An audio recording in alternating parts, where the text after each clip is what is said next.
Olá! Isso aqui é uma pausa. É um momento da gente pensar em voz alta, sem personagem, sem pressa. Se você também está no momento de se reinventar, de ajustar a rota, ou só de viver com mais verdade, com mais conforto, fica! A nossa conversa começa agora.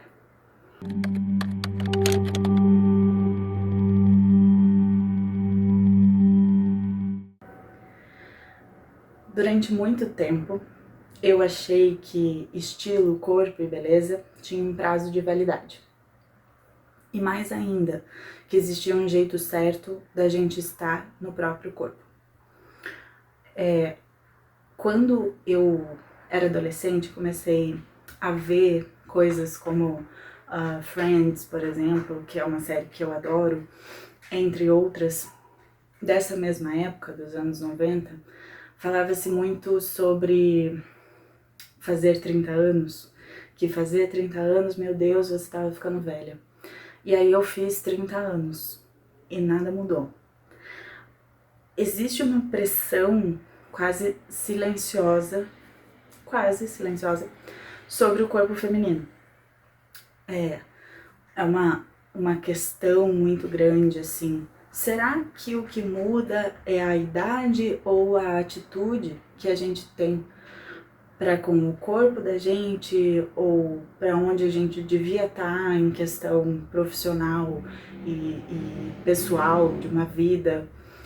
Eu sempre percebi muito uma cobrança, assim, de que as pessoas, não só mulheres nesse sentido, mas que as pessoas precisam estar já com a vida organizada. E eu percebi que nem eu e nem a maioria dos meus amigos 30 a mais tem a vida organizada, resolvida, com tudo pronto. Vamos combinar que a gente ainda tem muito tempo depois dos 30 para estar resolvendo a própria vida.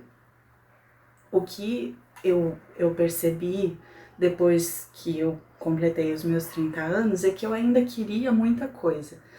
Eu ainda quero muita coisa. Eu não fiz nem 33 ainda, já tô falando sobre isso. Mas é uma questão muito grande, na minha opinião, que a gente discute com frequência. Eu e os meus amigos, as pessoas com quem eu convivo, com quem eu trabalho. Muitas vezes eu tenho clientes de social media que já estão além dos 40 e ainda estão resolvendo suas vidas também. Então, eu acho que isso é muito complicado. É uma questão que a gente precisa ter. E o corpo, e aí falando muito sobre o corpo feminino, eu acredito que seja uma grande parte disso. A gente passa por muitas mudanças, desde a infância, adolescência, até chegar aos 30 anos, mudanças físicas que são necessárias, são biológicas, e existem corpos diferentes. A gente não pode mudar isso. Mas eu vou voltar para minha história de bailarina e dizer que crescendo, precisando cuidar de um corpo que seria um corpo para ser instrumento, ser a ferramenta do meu trabalho, foi sempre algo muito estressante. Existem, lógico, hoje em dia, muito mais, questões de que todo corpo pode dançar, a gente pesquisa muito sobre isso, fala sobre isso, discute a questão do corpo da bailarina, que vai ser sempre uma grande questão. Sim, no meu caso eu me machuquei, por exemplo, desde que eu tive o meu filho em 2014, 2015, eu voltei a dançar muito rápido. E o meu corpo, ele voltou muito rápido também. Eu amamentei por quase 2 anos e isso faz com que o corpo da gente trabalhe de uma certa forma, que ele voltou muito rápido da barrigão para ficar magrinha de novo.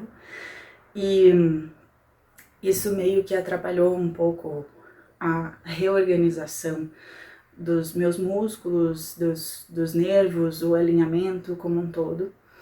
E nesse caso eu acabei começando a ter esse problema da ciatalgia, que eu trato, então, há quase 11 anos. O fato é que a necessidade de voltar para um corpo de bailarina, na minha cabeça, era uma fixação. Eu fui muito longe com isso, uma dieta extremamente restritiva, que na verdade eu não deveria fazer, mas eu fiz, eu estou reconhecendo meus erros, e muito exercício para além da aula, ensaio que eu já fazia na companhia, eu também fazia exercício fora. Foi quando eu comecei a correr, que é uma das grandes maravilhas que eu descobri, que eu adoro fazer, que é correr. Eu faço corrida de rua desde então, que eu comecei caminhando com meu filhinho, bem aqui, bonitinho, no sling. E é uma das minhas melhores memórias, mas acabou atrapalhando um pouco esse retorno do meu corpo, né? Ele voltasse a se no próprio tempo, né? Eu não dei esse tempo e acabei tendo esse problema, que hoje é o meu motivo para minha aposentadoria. Então, é por isso que hoje eu discuto isso. Até onde vai essa problematização do corpo feminino e, nesse caso, principalmente do corpo da bailarina, por ser uma ferramenta de trabalho, mas também uma estética que era sinônimo de segurança física para mim. Eu precisava estar ali de acordo com a maioria na companhia. Então, eu queria estar mais magra, estar mais bonita, para estar no palco bem e tal. E não engordar não era só uma vaidade, mas era uma prevenção para lesão, supostamente. Era uma sobrevivência do corpo naquele ambiente, naquele meio, porque eu fui ensinada assim. E com o tempo a gente vai percebendo que tá demais, isso aqui não precisava ser assim. E aí o tempo já passou também. Então, nem toda cobrança estética vai começar como vaidade, mas muitas começam como medo, o que eu acho que é um grande engano. A minha virada aqui de consciência veio de uma maturidade relacionada à saúde mental, que eu acredito que é um fator essencial, não só, obviamente, não só para bailarinos, mas nesse sentido, eu acredito que teria sido muito importante ter um acompanhamento desde a minha infância, como eu contei já no episódio anterior. Eu sou bailarina desde os 4 anos de idade. E a gente faz o que pode, a gente faz o que acha que tem que fazer, e as informações, as coisas que vão chegando, muitas vezes elas confundem e deixam a gente neurótico. Eu acho que eu entendi que essa verdade de um corpo de bailarina, que muitas vezes é a estética que muitas mulheres procuram de um corpo de bailarina, um corpo de modelo, das atrizes, celebridades que a gente vê no Instagram o dia inteiro, ela não é absoluta. Os corpos precisam ter os seus espaços, cada corpo é um corpo. E o quanto desconstruir, isso deu trabalho. Continua dando trabalho. Eu não acho que eu tô perfeita, obviamente. É um processo de desconstrução dessa mentalidade, dessa autoimagem que precisa deixar de ser só a aparência, mas ser a minha relação com o meu corpo. E mais uma vez, eu acredito que o fato de eu ter agora quase 33 anos, a beleza tem um novo significado para mim. O fato de ter parado de dançar, por exemplo, de olhar para o meu corpo que tá machucado, de um novo jeito, com mais carinho mesmo, faz toda a diferença. Porque essas escolhas recentes da pausa, de priorizar minha família, priorizar uma vida mais completa, inteira, e não uma parte dela, acaba impactando a minha identidade. Eu acredito que as pessoas, as mulheres com quem eu converso, podem se identificar nesse sentido, porque a gente tem falado cada vez mais sobre isso. E houve nos últimos tempos uma volta daquela magreza extrema como objetivo de beleza das mulheres, principalmente das meninas. O que é muito importante a gente lembrar é que são essas meninas que daqui a um tempo vão estar onde a gente está, e aí elas vão começar a perceber que não precisa, que a gente pode ter mais carinho, mais dar mais conforto para o próprio corpo, não precisar se enfiar numa calça justa, numa camisetinha justa, numa coisa que é para os outros, a não ser que você esteja se sentindo bem. São tantas coisinhas, tantas questões que eu percebi depois dessa mudança, dessas escolhas, dessa reviravolta que eu tenho dado na minha vida, que inclusive ainda é muito recente, é uma coisa que eu tenho pensado muito nos últimos tempos ainda. Eu percebi que a beleza hoje, ela precisa ser mais conforto e coerência. E por isso que estilo não tem assim tanto a ver com idade, tem a ver com quem você é, com a sua identidade. Não precisa ser uma roupa justa, uma maquiagem pesada, ser uma performance, mas ser quem você é, você colocar pra fora quem você quer ser, quem você gosta de ser, quem você entende que você é. E eu acho que é muito importante, porque eu percebo que hoje eu me sinto bonita quando eu tô confortável. E eu comecei a me acostumar muito, eu gosto muito de usar camisetas largas, camisetas estampadas, camiseta. Eu sempre tive uma questão muito grande com a minha barriga, e eu percebi que ficar focando em fazer alguma coisa para perder a barriga, para tirar a barriga, me estressa. Eu não preciso mais disso, eu nunca precisei, mas não preciso disso para ser bonita, para ser feliz.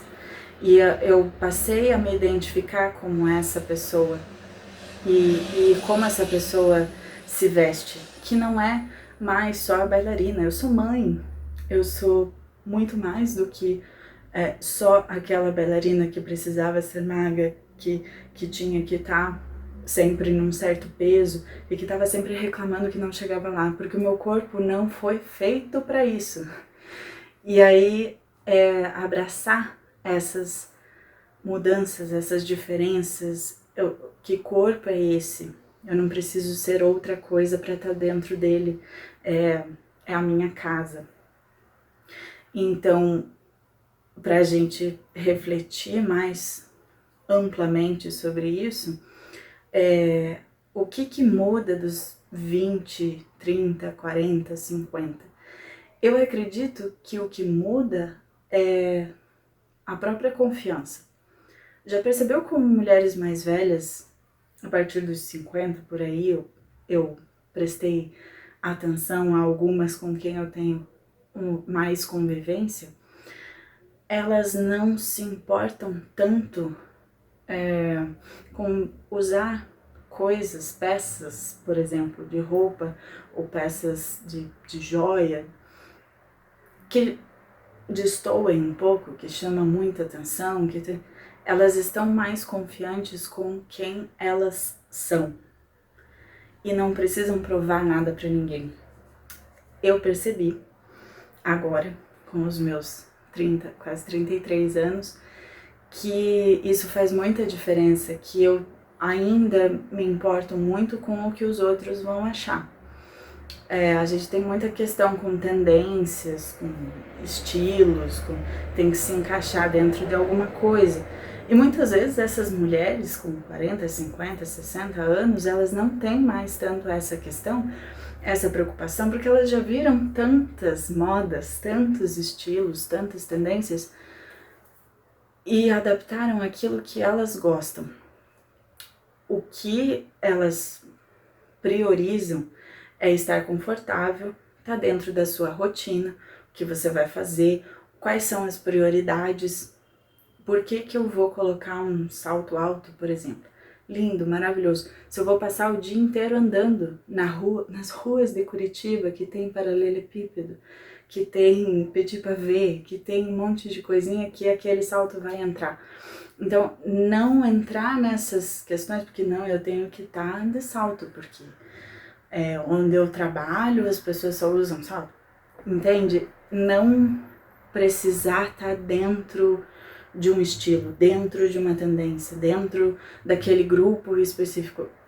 O estilo é que acompanha a fase onde eu estou. Eu acho isso tão legal, tão bonito de ver, mas o importante é não estar acompanhando especificamente a expectativa alheia, é acompanhar a minha fase, aonde eu tô, porque eu preciso disso. Eu acho que o estilo amadurece quando a gente para de pedir autorização, pedir aquela permissão do episódio anterior.